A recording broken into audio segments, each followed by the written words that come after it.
भाजपा के नेताओं का मुंह में एक टेप सट गया है।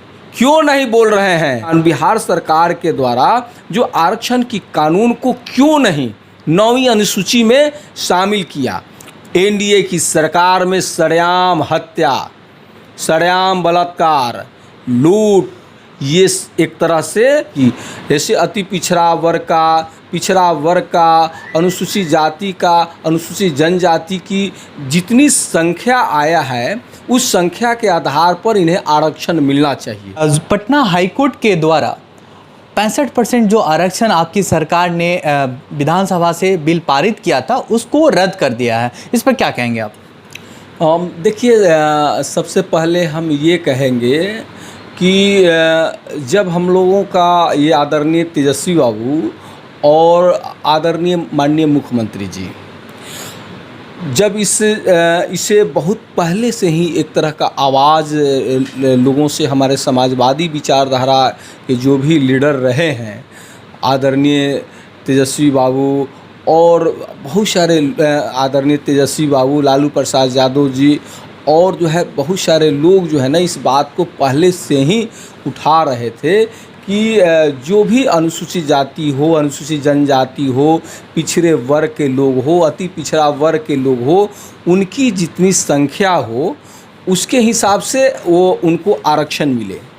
तो ये सर्वे जो होता था उसमें क्लियर नहीं हो पाता था कि कितनी अति पिछड़ा वर्ग के जातियों की संख्या है, कितना पिछड़े वर्ग की जातियों की संख्या है, किस जाति की कितनी संख्या है। तो एक तरह से केंद्र से ये लोग मिलकर के मांग पहले किए कि भाई केंद्र सरकार जो है इस चीज़ का जातिगत आधारित गणना कराएं। तो केंद्र सरकार ने साफ साफ मना कर दिया कि मेरे द्वारा इस तरह की जातिगत गणना नहीं कराया जाएगा, कि यदि बिहार सरकार को कराना है तो अपने पैसे से कराएं। तो बिहार सरकार ने इस चीज़ को हमारे आदरणीय तेजस्वी बाबू की ये जो बहुत अहम ये मुद्दा था, उस मुद्दे के आधार पर ये मांग किया गया और उस आधार पर जातिगत गणना बिहार में हुआ। जातिगत गणना के आधार पर हम लोगों ने ये मांग किया कि अब जातिगत गणना हो गया तो उसके आधार पर जिस जाति, जिस समुदाय वर्ग की, जैसे अति पिछड़ा वर्ग का, अनुसूचित जाति का, अनुसूचित जनजाति की जितनी संख्या आया है उस संख्या के आधार पर इन्हें आरक्षण मिलना चाहिए। तभी उनकी आरक्षण मिलेगा, तभी उनकी उन्नति और सरकारी नौकरियों में और सरकारी क्षेत्रों में उनकी भागीदारी बढ़ेगा, तब उनका जो है उनका विकास हो पाएगा।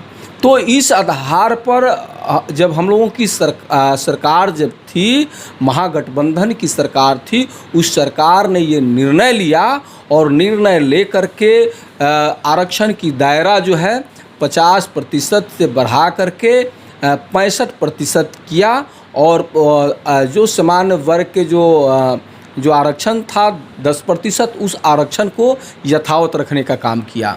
तो उसी वक्त हम लोगों ने ये आदरणीय मुख्यमंत्री जी से हम लोगों ने कहा कि इस जो फैसले जो हुए हैं, ये जो बिहार सरकार के द्वारा जो कानून बने हैं, इसे केंद्र सरकार के यहाँ भेज दिया जाए और केंद्र सरकार से ये मांग किया जाए कि इसे 9वीं अनुसूची में शामिल कर दिया जाए, ताकि कोर्ट का हस्तक्षेप उस पर नहीं रहेगा।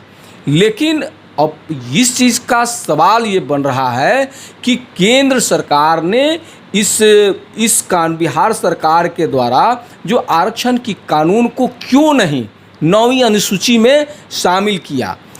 और इस बात का बिहार के जो माननीय मुख्यमंत्री हैं, बिहार के जो मुखिया हैं, और इस बात का जब हम लोगों ने इस कानून को बनाया, उस कानून को क्यों नहीं ये केंद्र सरकार से उसे 9वीं अनुसूची में शामिल कराने का ये प्रयास किए।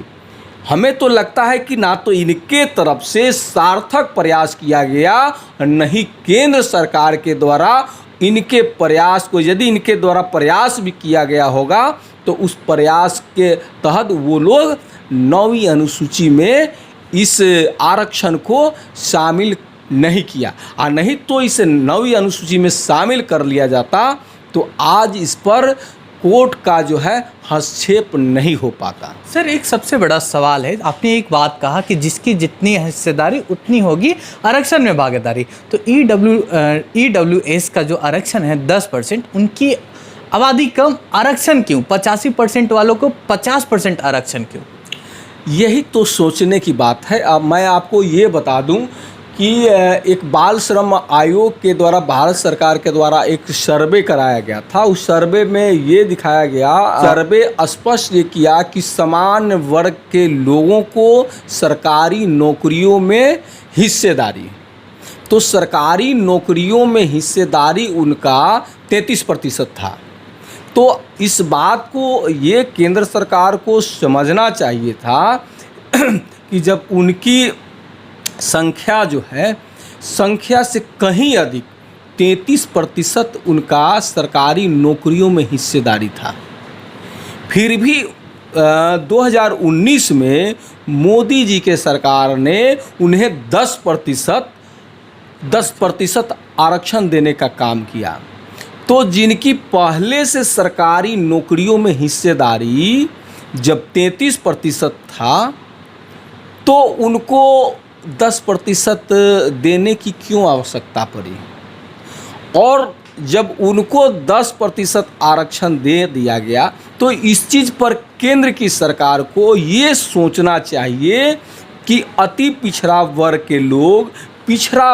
के लोग की आर्थिक सर्वेक्षण कराना चाहिए और वो देखना चाहिए कि इनका, अति पिछड़ा वर्ग के लोगों को सरकारी सर्विस में इनका हिस्सेदारी क्या है, और ये भी देखना चाहिए कि पिछड़े वर्ग के लोगों को सरकारी नौकरियों में क्या हिस्सेदारी है। तो केंद्र की सरकार ने ना तो अति पिछड़ा वर्ग के लोगों को एक सर्वे करा करके देखा कि इनकी सरकारी नौकरियों में हिस्सेदारी क्या है, ना पिछड़े वर्ग के लोगों को देखा। और ये जो केंद्र की सरकार है, अति पिछड़ा वर्ग, अनुसूचित जाति और अनुसूचित जनजाति के, वो एक तरह से उनको वो हर तरह से वो चाहते हैं कि वो किसी भी तरह से ये लोग आगे नहीं बढ़े। ये तो धन है हमारे महान डॉक्टर भीमराव अंबेडकर साहब, इनके वजह से आज हमें एक आदमी का ज़िंदगी हम लोगों को मिल रहा है। नहीं तो ऐसा यदि सरकार उस वक्त का रहता तो ये भी ज़िंदगी हम लोगों का नसीब नहीं होता। हमारे नेता आदरणीय लालू जी हमेशा से ही समाज में जो पिछड़े वर्ग के लोग हैं, जो वंचित वर्ग के लोग हैं, उनके अधिकार की लड़ाई को लड़ते रहे। और उसी अंबेडकर साहब का मसाल को आदरणीय लालू जी की मसाल को हमारे आदरणीय तेजस्वी बाबू ले करके समाजवादी विचारधारा को बुलंद कर रहे हैं और अनुसूचित जाति, अनुसूचित जनजाति और पिछड़ा वर्ग और अति पिछड़ा वर्ग के लोगों के लिए अधिकार की लड़ाई लड़ रहे हैं। तो ये एक तरफ हमारे नेता अधिकार की लड़ाई लड़ रहे हैं और दूसरी तरफ ढोंग करने वाले हमारे बिहार के मुख्यमंत्री जी, जब मुख्यमंत्री जी को इस चीज़ का सवाल करना चाहिए मोदी जी से कि जो बिहार की सरकार ने जो जातिगत गणना करा करके जातिगत आरक्षण में वृद्धि करने का काम किए, आप क्यों नहीं इसे 9वीं अनुसूची में शामिल करने का काम किए? इन्हें सवाल करना चाहिए कि बहुत पुरानी जो मांग था बिहार के जनता का और हमारे आदरणीय नेता तेजस्वी बाबू का कि बिहार को विशेष राज्य का दर्जा मिलना चाहिए। क्यों नहीं आप सवाल उनसे किए? आप गए और उन्हें बिना सवाल किए हुए, बिना मांग किए हुए, ये 2 मांग तो अहम था कि बिहार में जो हम लोगों ने आरक्षण बढ़ाने का काम किए, आप इसको 9वीं अनुसूची में शामिल कर रहे हैं कि नहीं? बिहार को विशेष राज्य का दर्जा दे रहे हैं कि नहीं दे रहे हैं, इस तरह का किसी भी तरह का सवाल हमारे माननीय मुख्यमंत्री जी के द्वारा नहीं किया गया। और जब इनके हाथ में बिहार की जनता ने पावर दिया और ये क्या कर दिए कि आत्मसमर्पण करने का काम किए मोदी जी के सामने, तो आप आत्मसमर्पण करेंगे तो क्या मिलेगा? आपको झुनझुना मिलेगा। और जो है बिहार के नौजवानों को, बिहार के किसानों को, बिहार के मजदूरों को निराशा हाथ लगा ऐसे माननीय मुख्यमंत्री जी के विचार से। सर, एक सबसे बड़ा सवाल है, बिहार में है और बिहार में अपराधी बेलगाम है। जब राजद की सरकार रहती है तो जंगल राज होती है और एनडीए की सरकार है, तो अब इसको कौन सा राज कहेंगे, मंगल राज या राम राज? अब यही चीज़ तो देखना है कि हमारे सारण जिला में और ख़ास करके मेरे विधानसभा क्षेत्र में गरखा में कई लोगों का सरेआम हत्या हो गया, मार के फेंक दिया गया, कई लोगों को मार के फेंक दिया गया। लेकिन और वहीं हमारे विधानसभा क्षेत्र में ही नहीं, पूरे बिहार की ये स्थिति बनी हुई है कि ये जो है एनडीए की सरकार में सरेआम हत्या, सरेआम बलात्कार, लूट, ये एक तरह से लगातार चल रहा है। लेकिन भाजपा के नेताओं का मुंह में एक टेप सट गया है, क्यों नहीं बोल रहे हैं? डिप्टी सीएम बोले थे कि किसी भी अपराधी को छोड़ा नहीं जाएगा, बख्शा नहीं जाएगा, बड़ी जोश में बोले थे। उनकी जोश, तो ये अपराधियों में तो डर होना चाहिए। और कितने अपराधियों को ये जेल भेजने का काम किए, कितना जगह इनकाउंटर करने का काम किए। ये सारे अपराधी जो हैं भाजपा के समर्थित लोग हैं और पूरे राज्य में ये आतंक मचाए हुए हैं। ये दूसरा कोई नहीं है, ये भाजपा और एनडीए के सरकार के ये पालतू लोग हैं। सर, सबसे बड़ी बात है, सबसे जो बच्चे 18 घंटे 20 घंटे पढ़ते हैं और उनकी परीक्षा पेपर लीक हो जाता है, पेपर आउट हो जाता है एग्ज़ाम से पहले, उस पर क्या कहेंगे? बड़ा बवाल मचा हुआ है, राजनीतिक गलियारों में बड़ी चर्चा है। नीट एग्ज़ाम का पेपर, उसमें सीबीआई जांच की मांग बीजेपी कर रही है, इनमें किन लोगों का हाथ है सर? ये आप तो बहुत सारे चीज़ एकदम साफ साफ हो गया है कि जिन लोगों का नाम सामने आया है, बहुत सारे लोगों का नाम सामने आया है, वो लोग जो है बिहार के जो भाजपा के नेता हैं, वो भाजपा के नेताओं के साथ देखा गया है, उनका फ़ोटो है, भाजपा के नेताओं के साथ उन लोगों का संलिप्तता है, बातचीत है।